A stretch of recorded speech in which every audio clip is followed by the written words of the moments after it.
उर्दू ज़बान में वक्त यूं बताया जाता है।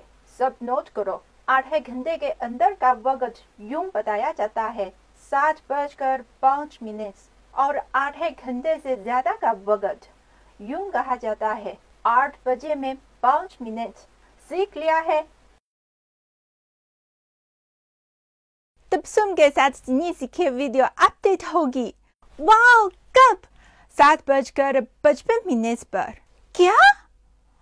7:55?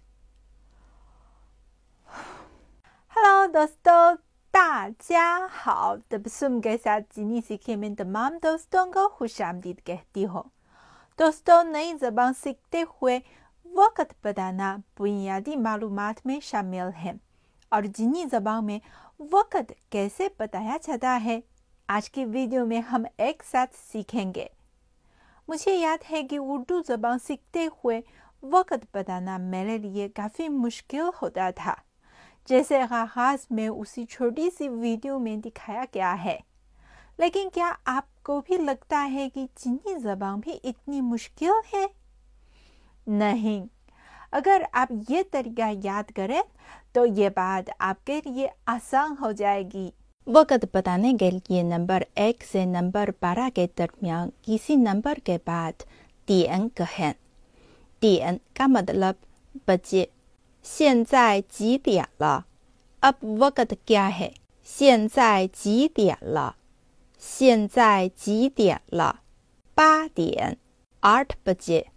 8点 8点। अगर वक्त बताते हुए घंटे के साथ मिनट भी बताने हों तो आप यूं कह सकते हैं 分 分।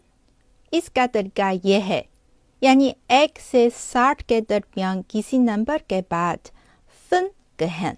मसलन 8点10分 8点10分, मतलब है कि 8:10।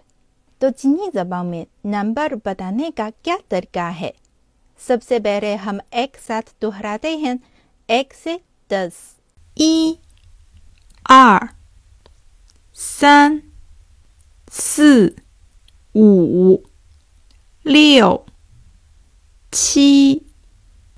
8 9 10।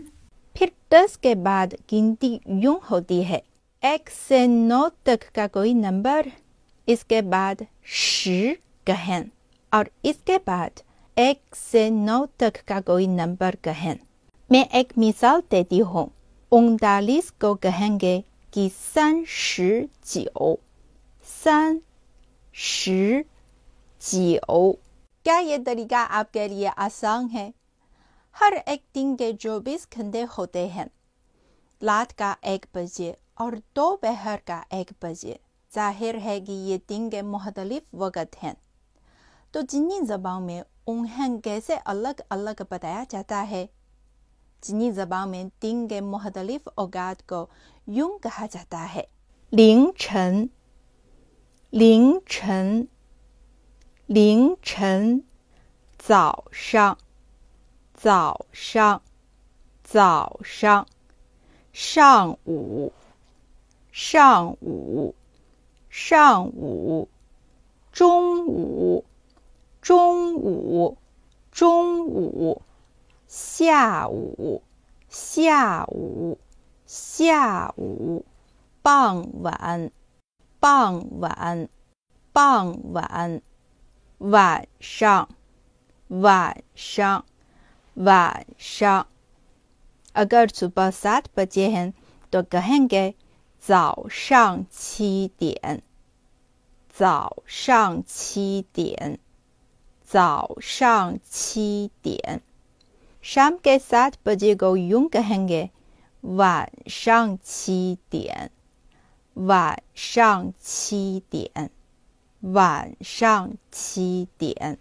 अगर ये उसूल आपकी समझ में आ जाए तो जिन्नी ज़बान में वक्त बताना और जिन्नी ज़बान की गिनती आपके लिए आसान होंगे। दिलचस्प तरीके से आम इस्तेमाल होने वाली जिन्नी ज़बान सीखिए तबस्सुम के साथ। 再见。